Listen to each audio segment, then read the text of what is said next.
যে আমি একদম পর্ন থেকে সারা জীবনের জন্য মুক্ত হইতে চাই। BPPC formula. বিতে হচ্ছে, পিতে হচ্ছে, আরেকটা পিতে হচ্ছে, সিতে হচ্ছে।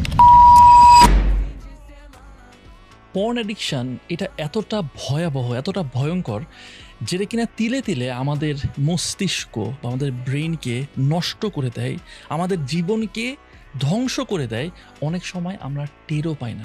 আজকের এপিসোড আমরা জানতে পারবো যে পর্ন কিভাবে একটা মানুষকে ক্ষতি করে এবং এই আসক্তি থেকে কিভাবে আমরা বের হয়ে আসতে পারি। আর আরেকটা বিষয়, আপনারা যারা যারা আমাদের এপিসোডগুলো দেখতেছেন 70% এখনও সাবস্ক্রাইব করেননি, আমি রিকোয়েস্ট করবো যে প্লিজ আপনারা সাবস্ক্রাইব করেন, যাতে করে আমরা আরও বেটার এপিসোডস নিয়ে আনতে পারি, বেটার গেস্ট নিয়ে আনতে পারি, আপনাদের জন্য ভালো ভালো কিছু কন্টেন্ট দিতে পারি। আর আমরা কিন্তু অডিও প্ল্যাটফর্মস এরকম স্পটিফাই, তারপর অ্যাপেল পডকাস্ট, এখানে আমাদের সব এপিসোডসগুলো এখন লাইভ